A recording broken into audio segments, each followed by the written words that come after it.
Hello, good evening everyone. May mga iban sa inyo na nagre-request kung paano daw mag-solve sa klase. Gusto ko daw i-teach ulit.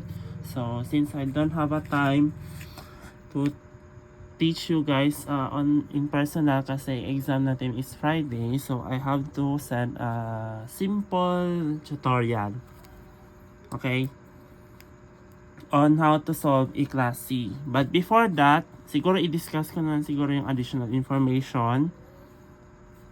Additional information is yung ginamit kasi natin na IP address last time for class A, class B, and class C is just an example.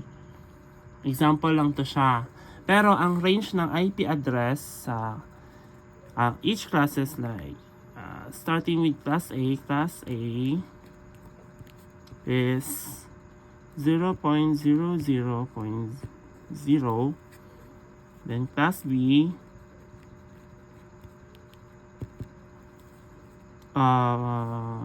class A 0.00 0.0.0.0 to 126.0.0.0. Then class B from 127.0.0.0 to 191.0.0.0. Next is sa class C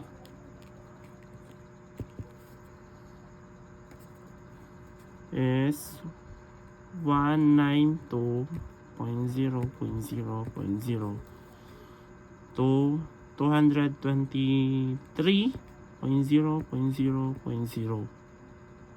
So nakuha ba? Okay. So amoni ang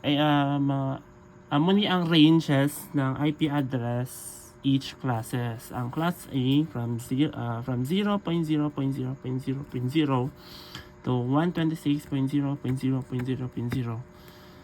Ang class B naman 127.0.0.0 to 191.0.0.0.0. Class C 192.0.0.0 to 223.0.0.0. Sa class D and E 223 above. Yun yung nagamitin na IP address. But usually, ang common one are class A and class A to class C. Pero sa exam natin, ang gagamitin natin na class is class C. Class C only. So which is 192.0.0.0 to 223.0.0.0. Ngayon, sa exam, magbibigay ako ng certain IP address. For example, sa class C, ang IP address is 192.168.1.0. Example lang niya sa class C. Na. So, muni ang IP address. Example lang ni siya. Then, ang aton niya binary bits is default bits is 1, 2, 3, 4, 5, 6, 7, 8. 1, 2, 3, 4, 5, 6, 7, 8. 1, 2, 3, 4, 5, 6, 7, 8. 1, 2, 3. Yan. Example lang niya. So, since class C ang aton na ginagamit, ang class C is only for this 4th octet class C. Okay? So, meaning, amuni ang new subnet mask naton. New subnet mask. 1, 2, 3, 4, 5, 6, 7, 8. Ngayon, i-convert natin siya into digital number. Paano siya i-convert? 1, 2, 4, 8, 16, 32, 64, 128. So, ilan ba yung 1 dira? So, 3. So, lahat ng 1, i-add mo siya. 128 plus 64 plus 32. 128 plus 64 to 12. 192 plus 32. 4, 12. So, bali 2 to 4. Amuni ang new subnet mask natin. Or, 255.255.255.224. Yung 255, default na yan siya. Kasi galing siya dito sa Class C. Ang Class C kasi natin, ang default bit niya is Class C default bit. Default bit is 255.255.255.0. So meaning, yung 0, mapapalitan siya into 2 to 4.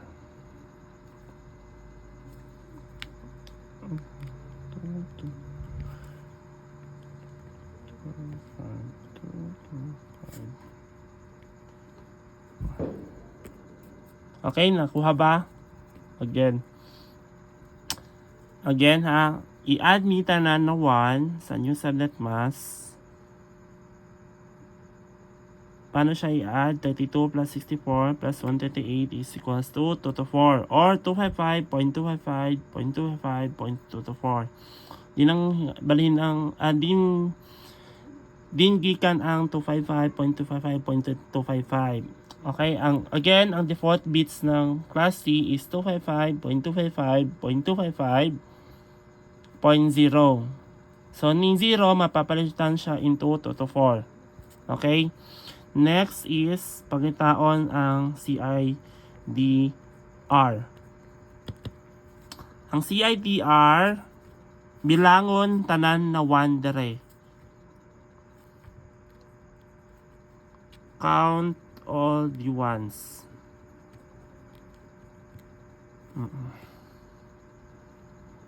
Muna. So, bilangin ng 1. 8 plus 8 plus 8, 18. Tama? Hindi. 24. 25, 26, 27. 8 plus 8, 16 plus 8, 24, 25, 26, 27. So, meaning, ang CIDR is 27 over 27. Next is number of network. Number of network. Ang number of network, paano siya kukunin si number of network? Paano siya kunin? Bilangon tanan na 1 sa new subnet mask or under the 4th octet. Count all the ones at new subnet mask or sa 4th octet. Muna siya. Okay? Bilangon tanan na 1 sa under new subnet mask or sa 4th octet. Paano ba? 1, 2, 3. 1, 2, 3. Aray. So meaning, tatlo ka ones. So magiging number of network is equals to, ang 2 is already given. Given na yung 2. Okay? So 2 raised to 3 kasi yun ang bilang ng ones under the 4th octet. So 2 raised to 3 is equals to 2 times 2, 4 times 2, 8. Next is number of hosts. Sa host naman, paano kukunin si host? Count all the zeros. Count all the zeros. Amo na si host. Count all the zeros. Paano ba bilangin si 0? 1, 2, 3, 4, 5. So meaning, again, 2, given na yung 2, raised to 5. 2 raised to 5. 2 times 2, 4 times 2, 8 times 2, 16 times 2, 32. Ngayon, kukunin natin si usable host.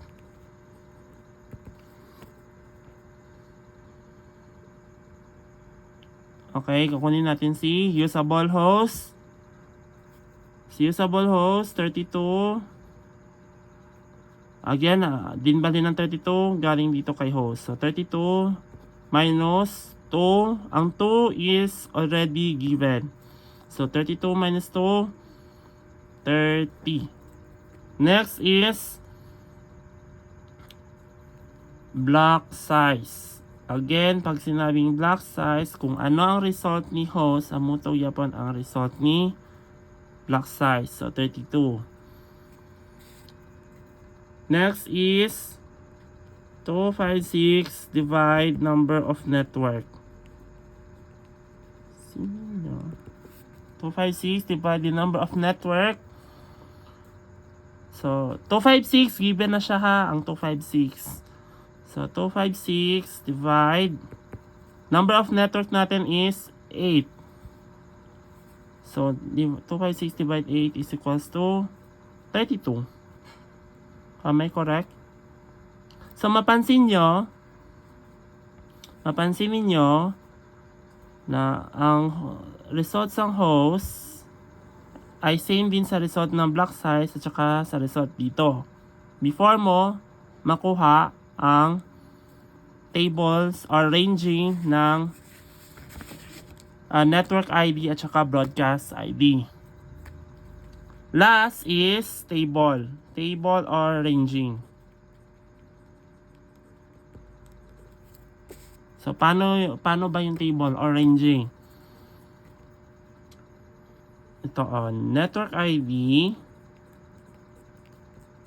tapos broadcast ID. Broadcast ID. Network ID, ang default IP address natin is 192.168.1.0. 192.168.1.0 plus 32. I-plus mo siya sa 32.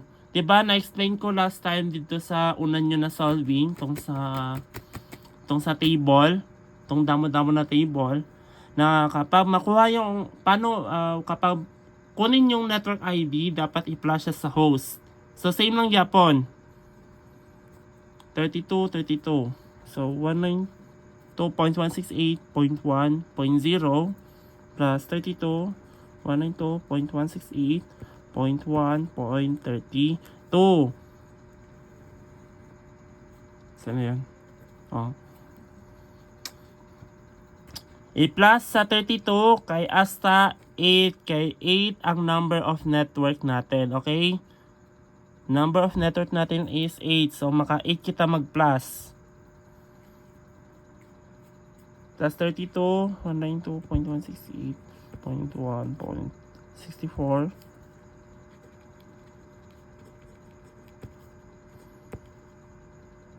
What? 92? Hindi, 96.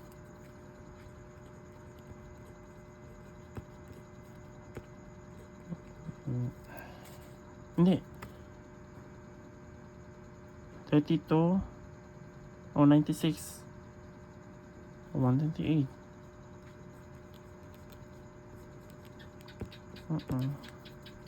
Yeah. So many.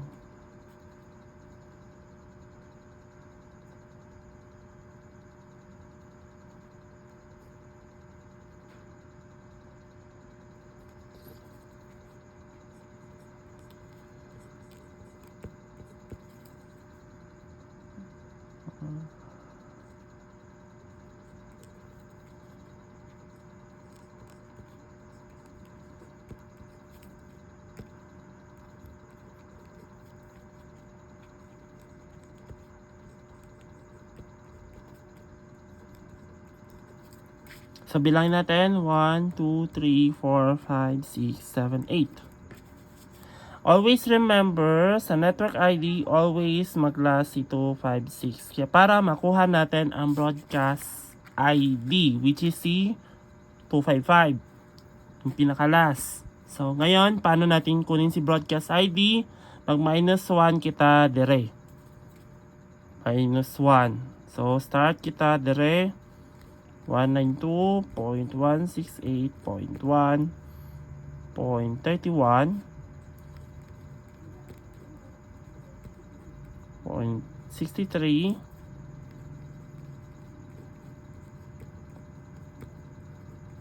0.95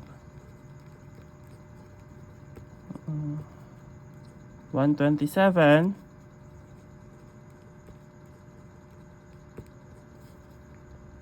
159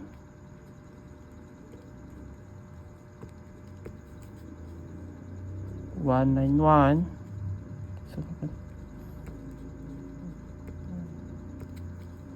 223 then 255. Always remember na always mag-last si 255 sa broadcast ID. Okay, nakuha ba? So again, 1, 2, 3, 4, 5, 6, 7, 8.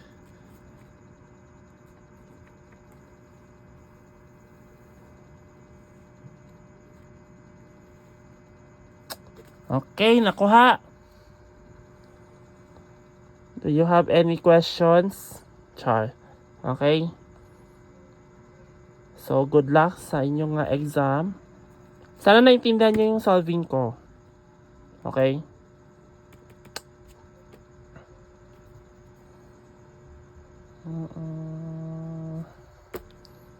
Good luck.